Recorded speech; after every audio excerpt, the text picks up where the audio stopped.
ஹாய்ங்க. Today morning பிரேக்ஃபாஸ்ட்டும் மதியத்துக்கு லஞ்சுக்கு என்ன பண்ணியிருந்தேன்னு பார்க்கலாம் வாங்க. மார்னிங் பார்த்திங்கன்னா எல்லாத்துக்கும் சப்பாத்தியும் சட்னியும் தாங்க செஞ்சுருந்தேன். இந்த சட்னி செய்கிறது ரொம்பவே ஈஸி.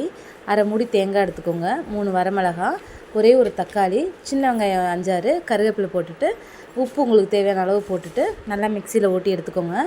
இது கூட முட்டை வறுத்துட்டு அதில் இதை போட்டு வதக்கிட்டாலுமே ரொம்ப சூப்பராக இருக்குங்க. ஆனால் நாங்கள் இன்றைக்கி ப்ளைன் சட்னி மட்டும் தான் பண்ணோம். ஸோ ரொம்பவே நல்லா இருந்தது. ஸோ ரொட்டியும் சட்னியும் தாங்க காலையிலேக்கு சாப்பிட்டோம். அதுக்கப்புறம் பார்த்திங்கன்னா கீரை கடையல் பண்ண ஆரம்பிச்சிட்டேன். காலையிலே கீரை கடையல் பண்ணியாச்சுங்க. ஏன்னு கேட்டால் மதியத்துக்கு சூடாக சாப்பாடு மட்டும் வச்சுக்கலான்னு சொல்லிட்டு காலையிலே இந்த வேலையை முடிச்சாச்சு. துவரம் பருப்பும் சிறுகீரையும் தாங்க ஒரு கட்டை எடுத்து செஞ்சுருந்தேன். இதோட ரெசிபி பார்த்திங்கன்னா தனியாக ஒரு வீடியோ போட்டிருக்கேன். இது வந்து ரொம்பவே டேஸ்ட்டாக இருக்குங்க. உடம்புக்கும் ரொம்ப நல்லது. அது இந்த வெயிலுக்கு வந்து நல்லா உடம்புக்கு நல்லா குளிர்ச்சியானதுங்க. ஸோ இது மாதிரி ஒரு முறை செஞ்சு பாருங்கள், ரொம்ப டேஸ்டியாக இருக்கும். கீரை வேணான்னு இருக்க பிள்ளைங்க கூட விரும்பி சாப்பிடுவாங்க இந்த மாதிரி செஞ்சு கொடுக்கும்போது.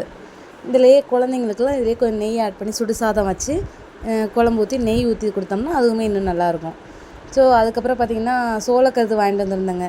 ஸோ அதை வேக வச்சு கொடுத்தா பிள்ளைங்களாம் சாப்பிடுவாங்க அப்படின்னு சொல்லிட்டு அதை வேக வச்சு ஒரு 12 மணி வாக்கில் அவங்களுக்கு கொடுத்துட்டு நாங்கள் வீட்டு க்ளீனிங் ஒர்க்லாம் பண்ணிகிட்டு இருந்தேங்க. பாப்பாங்கெல்லாம் விளையாண்டுட்டு இருந்தாங்க. அதை லீவ் விட்டாச்சுல்ல, அண்ணன் பசங்களும் வந்திருந்தாங்க. அண்ணனுக்கு வந்து பொண்ணு 1 பையன் 1. ஸோ அவங்களுமே வரவும் பாப்பாவுக்கு விளையாடுறதுக்கு ஆள் கிடச்சிருச்சு. ஸோ விளையாண்டுட்டு இருந்தாங்க. விளையாண்டு முடிச்சுட்டு சரி போதும் வாங்க விளையாண்டது, வாங்க லஞ்ச் சாப்பிட்லான்னு சொல்லிட்டு லஞ்ச் சாப்பிட்டோங்க. எங்களுக்கு கூட பார்த்திங்கன்னா அடிஷ்னலாக மாம்பழம் வச்சுருந்தோம்.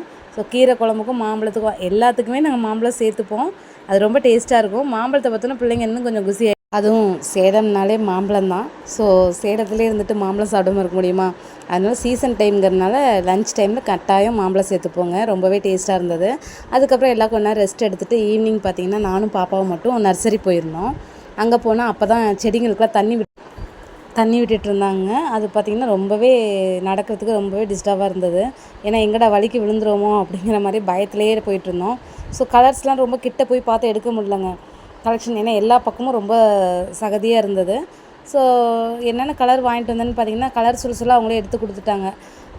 எல்லோ கலரு, அப்புறம் இந்த ரோஸ் கலருங்க, அப்புறம் ஆரஞ்சு கலரு, நல்லா டார்க் ஆரஞ்சு, இதுதான் ஆரஞ்சு ரோஸு.